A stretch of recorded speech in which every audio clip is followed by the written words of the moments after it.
সুপ্রিয় সুধী, আজকে আমি চমৎকার একটি দৃশ্য নিয়ে আপনাদের মাঝে হাজির হয়েছি। আজকে আমরা আঁকব একটি সুন্দর টিয়া পাখি। সেটার জন্য আমাদের প্রথমেই ছোট্ট একটি ঠোঁট এঁকে নিতে হবে।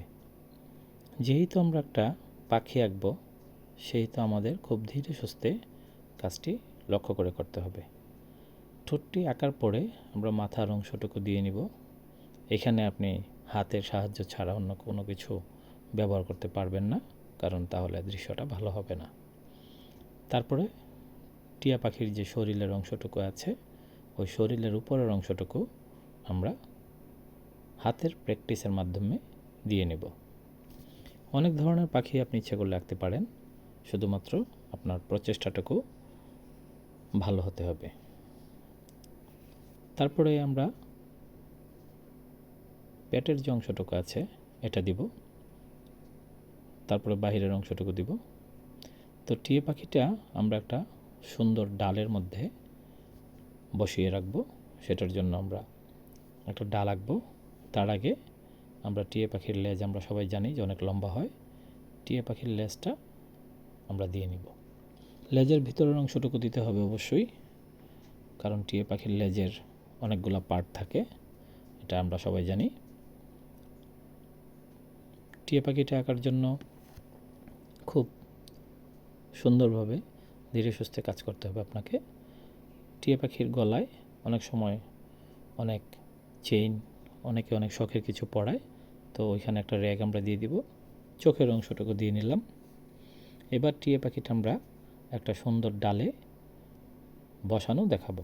সেটার জন্য আপনার ডালের অংশটুকু আঁকতে হবে, এবং ডালের অর্ধেক অংশ আঁকতে হবে আপনার এমনভাবে যাতে বুঝতে পারে যে টিয়া পাখিটা একটা ডালে বসে আছে।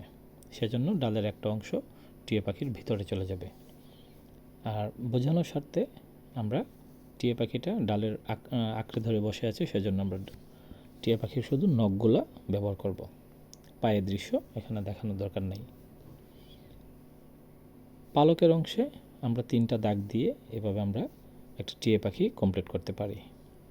সুন্দর দৃশ্যমান হয়ে গেল একটা টিয়া পাখি। এখন এটাকে আপনি ইচ্ছা করলে কালারে রূপান্তরিত করতে পারেন।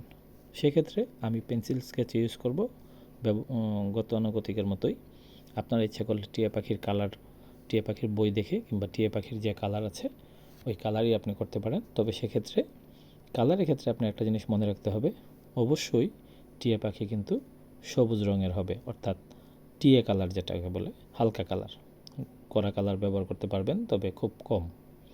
হালকা কালারটা ব্যবহার করলে ভালো হয়। আপনি পাতা কালার অথবা টিয়া কালার যেটা, ওইটা আপনি ব্যবহার করবেন। তো আমি এখানে পেন্সিল স্কেচ করব, সেক্ষেত্রে এখানে আমি কোনো রঙের কাজ করছি না, আপনারা আপনাদের মতো করে করে নেবেন।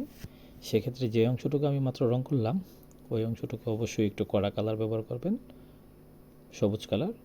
আর ভিতরের যে অংশটুকু লেজের খালি দেখা যাচ্ছে, ওইটাকে আপনি হালকা পাতা কালার ব্যবহার করতে পারেন। এখন যে অংশটুকু করছি শরীরের, সেই অংশটুকু আপনি কড়া কালার ব্যবহার করতে পারেন, অথবা আপনি এখানে হালকা কালার ব্যবহার করতে পারেন, টিয়া কালার। ভিতরে পাখের যে অংশটুকু আছে, ওই অংশটুকু আপনি কড়া কালার ব্যবহার করতে পারেন। সেক্ষেত্রে আপনি কালো রঙটা ব্যবহার করতে পারেন চতুর্পাশে, তাহলে টিয়া পাখিটা সুন্দরভাবে দৃশ্যমান হবে। পাখির যে ভাঁজগুলো আছে, ওই ভাঁজগুলো বোঝানোর জন্য আপনি কালো রঙটা ব্যবহার করতে হবে। দেখতে পাচ্ছেন দৃশ্যমান হচ্ছে ধীরে ধীরে টিয়া পাখিটা। আমি আমার মতো করে করলাম, আপনাদেরকে বললাম। সেক্ষেত্রে আপনারা বইয়ের সাহায্য নিতে পারেন। বইয়ে অবশ্যই কালারগুলো দেওয়া আছে ভালোভাবে। আর এরকম নতুন নতুন ইন্টারেস্টিং ভিডিও পেতে আমার পেজে লাইক এবং সাবস্ক্রাইব করে পাশে থাকবেন। আগামীতে আপনাদের সহযোগিতা এবং শুভকামনায় আমি অবশ্যই আরও ভালো কিছু নিয়ে আপনাদের মাঝে হাজির হব।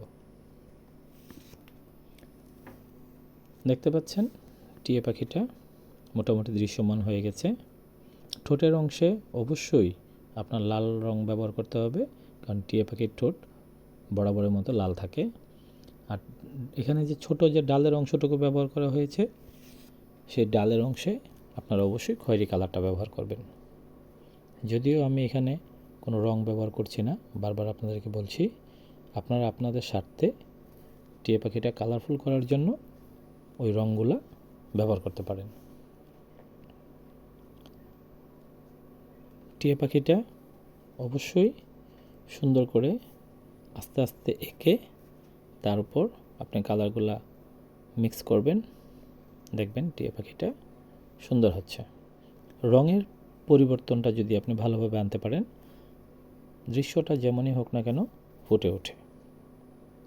তো সেই ক্ষেত্রে আমি ভিতরের যে গায়ের কালারটুকু আছে আমি এটা হালকা কালার করব। যদিও আমারটা পেন্সিল স্কেচ, সেই কারণে আপনাদের ভালোভাবে হয়তো বা দৃশ্যমান হচ্ছে না।